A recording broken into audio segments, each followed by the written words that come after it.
Great. How are you? I live in the dream, my man. So first question. So you've had 7 fights in the span of like 13 months now. So how's your body handling the heavy workload, and what's the secret to staying at peak mental and physical form? Man, I love what I do. I'm blessed. I remember I think a lot about, especially this trip, how I didn't have any fights before, and now I get to stay active doing what I'm here to do to work. I always wear a cowboy hat and always think about you just keep moving forward. The work doesn't stop until I put the gloves down in the cage and it's over. So for me, I'd love to fight 5 times a year for the rest of my career, or even more if possible. If we could get like 8 fights or something a year, it'd be great. Sorry. And I just love to fight. It's like, I love what I do. So, when you're a kid, Robbie Lawler says it's like, when you kind of wonder why people get tired in fights or in training. But when you're a kid and they're like, you don't come into the street lights turn on. It's not, oh man, like I feel tired, so I'm going inside. You just play and you play all day. And that's what I feel like I'm doing. I'm just having fun doing what I love. And that's what's become for me. Then one more question. So you faced a lot of good grapplers in the past, and I think it's no surprise what Alex is going to want to do. So how do you think his grappling compares to your previous opponents, and do you think he's going to provide any different looks you haven't seen? In a way, yeah. I mean, everybody's different. They try to learn off the people that I fought before. Johnny, Corey Hendricks, Osama Saidi, all these different grapplers. I mean, I think he's still a fighter. You can see he still has 2 hands, 2 feet. I think he'll try to mix it up better maybe than the other guys. We'll see. But no matter what, I know I'm going to finish my hand and claim his victory. I think he's a good fighter, man. He's got good heart, good pressure, and I'm looking forward to it. I mean, it's a great fight for main event, and when it comes to victory, so it doesn't take away from him. I just believe that he'll try some new things, but I'll just shut it down. Awesome. Thank you. Best of luck Friday, my man. Thank you. God bless. Patrick, Hey, Impa. You've had a lot going on lately. So you were at the PFL championships. You didn't get the win against Johnny Eblin, but you more than proved how good you are and how good you've become. Have you noticed that you've gotten more respect since that performance? Yeah, I appreciate that. I would say that fight really gave my international respect. It was cool after the fight. It's a judge's split decision. Is that it's like it's split, and I believe I won. Many say that I did, and I didn't have to argue it. I took some time back after the fight. I didn't want to punch and scream or cry. I just knew I had to get right to work. But when it came down to it, I respect Johnny, and like it's cool because you don't have many fighters in the world who can like go back and forth and challenge each other, especially a guy at Johnny's level and mine as well. So I look at that as it's a big honor that I respect, in the community, and I didn't have to argue it, right? I mean, I respect Johnny's teammates. Everybody's going to cheer for their teammate. Mine will as well. But when you start seeing a general consensus of saying that I won, I'm like, man, that's pretty cool. And to do it against, if you're a solid fighter right now, one of the best fighters in the world, makes you one of the best fighters in history. So it's a cool like awakening moment. Like, man, look at how my team has brought me, God has brought me, my family's brought me, and I'm how grateful to be in the PFL, man. How like what when would I have ever had this opportunity? So I'm very much blessed for that. How does it feel going from a temp at Celsius to now being a Celsius sponsored athlete? That's a that's a cool full circle moment, man. I'm like just to look at the. I actually remember looking at the cans and doing like analysis on the cans and saying, "Oh, this is missing something. This is missing something." I was waiting to transition to the accounting department. They had me in quality control at first because that was the position they needed filled. And I laughed because even on the Challenger series, I took a picture with the executives from Celsius. They happened to be at that fight card. And I was like, that's cool. And then I was like, man, how cool would it be one day to be a Celsius athlete? And, this week we made the announcement and it's inspirational. It makes me realize that like some things I think about one day that maybe it's never a matter of if, it's a matter of when it will happen. So just to keep the faith, it really encouraged me. Like, I remember it was Challenger to Champion. We got the title.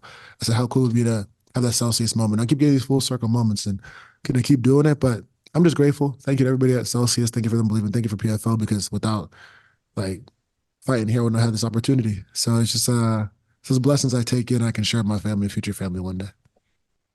Speaking of some of the respect and like notoriety you've gotten since that Johnny Eblin fight, you threw out the Mhm. first pitch at Nationals opening day. How'd that happen and what was that like?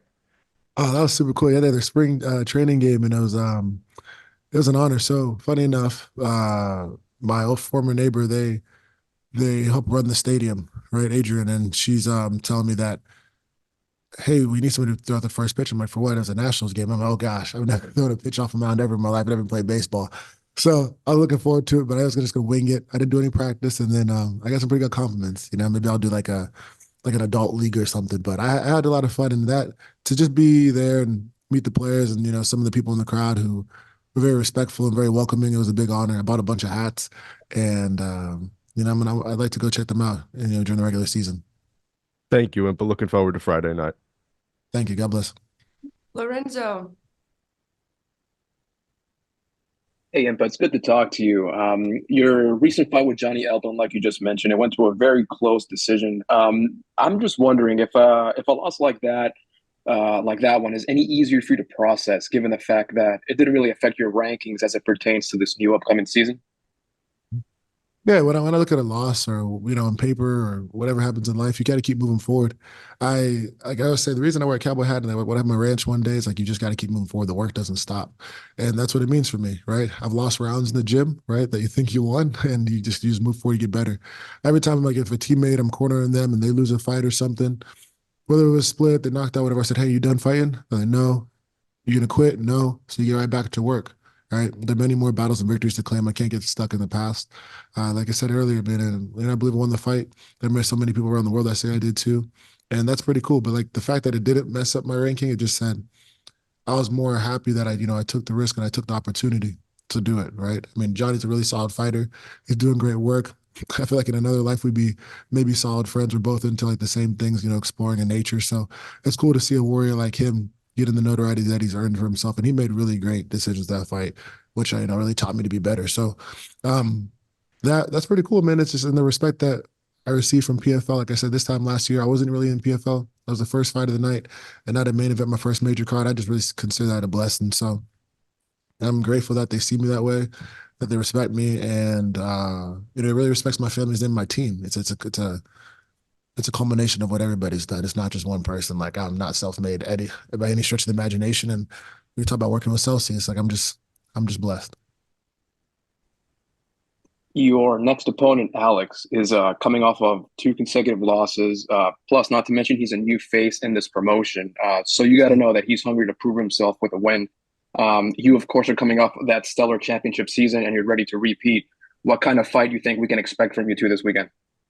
I'm going to dominate from the beginning to end. I think Alex is going to come to fight. He's tough. He's smart. He's got a good heart. So I know I'm going to have to be intelligent, be smart about how I fight and how I put the pressure.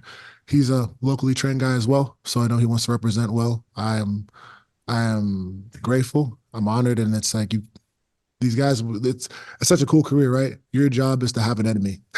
So I always look at it like, it's cool. I really respect him. I'm great. I'm happy he's getting a main event spot too. I love that he's coming to prove it. I want the fighters who are coming to fight. And I know those guys are coached well. So that's what we want. That's what we love. And man, I'm just gonna dominate from beginning and get this finish, move forward. And last one for me here, Impa. You're obviously fighting to repeat as PFL champion, but aside from the belt, what personal goals have you set for yourself for this upcoming 2024 season? All finishes. That's my focus. All finishes 2024 season. Create them, be smart, be intelligent from not just for the seeding rounds, not for just for the points, but to be the best fighter I possibly can be. Be the best man. I wanna do something. If PFL's here right now, like if there's a way, I'll even take it out my purse. If you can get like 10, 15, 20 tickets and find like local kids in each city that I'm fighting in. I would rather we could do that and start giving these kids some opportunities to see where they could be one day. I just want to keep doing great work, honor God, do my job, have a lot of fun. I'm doing a motorcycle and road trip after this fight and just keep meeting people along the way. For me, the goals in the season are always going to be dominate every single fight, go get the title again in 2024, which I will, and do it all finishes, right? All finishes. And that's my focus and that's my goal. So I just like to really see any city that I go to this season. Would be kind of cool to have like 15, 20 kids, other gyms, people who can't afford tickets for a fight to get like a fighter experience and show them what fighting's supposed to be about. That's great to hear, Impa. Can't wait to see you in the main event. Thank you. Thank you so much. Dylan.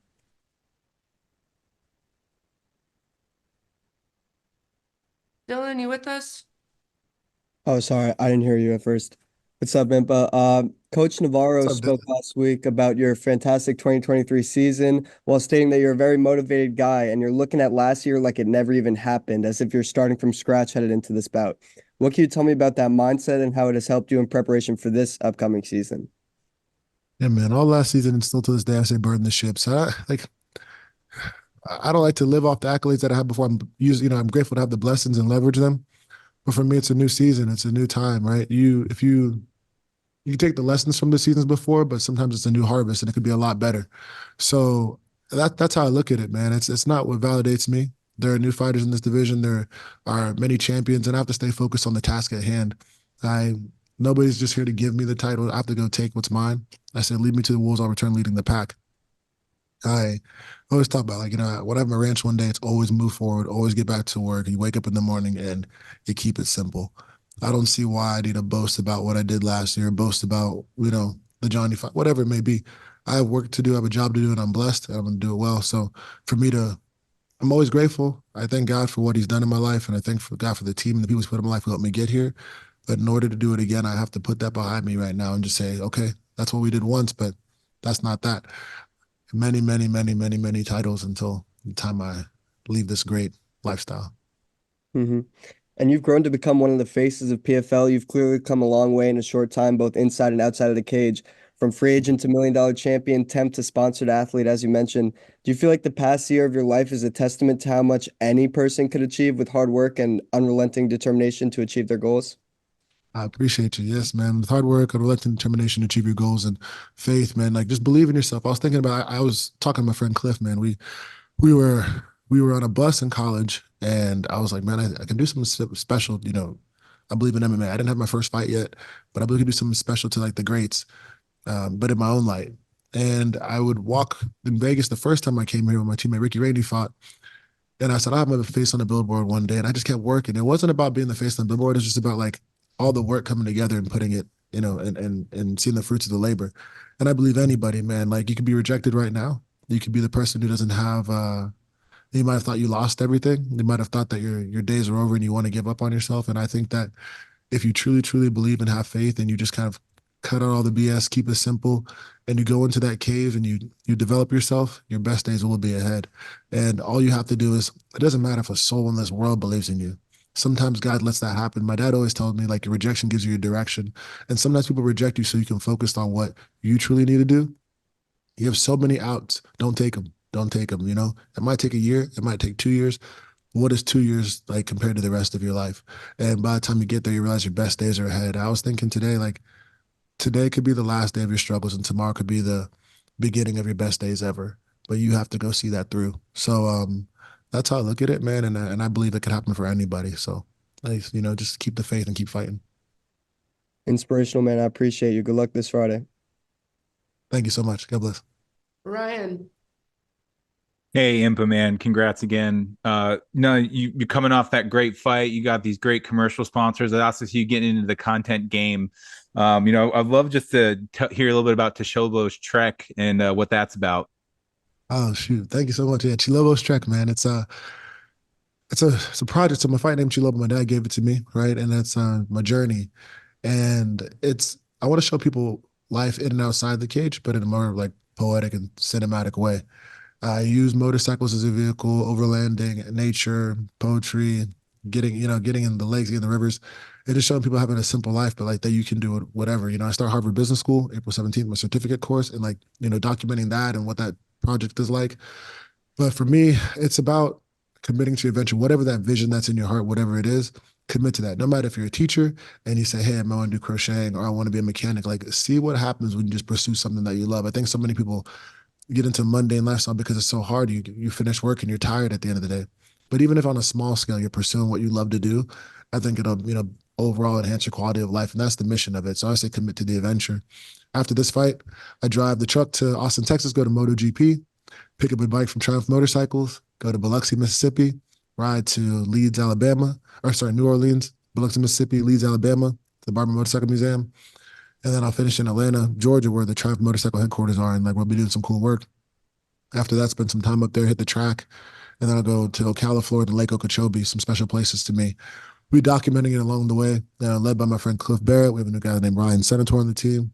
And all I want people to do when they see these projects is, like, go after what you truly love. I pray that it blesses your life, and I pray that it's something that when people watch the videos and they see how it's told, the stories are told, that they can do it for themselves too. And all I want to do is make it something that's God led, and encouragement for others. Yeah, it's a business, it's something, but the most important thing is that you commit to whatever ventures in your life. So I really appreciate you asking about that. It's been a project I'm working hard on. Yeah, well, I mean, one of my biggest takeaways is you're using the stage for everything that it's worth, and you're helping taking yourself to the next level, whether it's your education outside of the ring, your education inside the ring. And I'm just kind of curious, what other commercial opportunities have been popping up for you ever since that banger that you had last year or this Oh year? man. Well, first of all, thank you. I always tell fighters like Eric, my friends, and anybody I talk to, use fighting as a scholarship to leverage your life. Any athlete, you are a lot more complex than you give yourself credit for, and whatever you can do, you can enhance your life educationally and different projects. So far, Celsius, Westgate Resort, been Westgate Experience. I've worked with them. Triumph Motorcycles, and man, so many more to come. So many more to come. So these three so far, I'm so blessed, and I'm looking forward to what's ahead.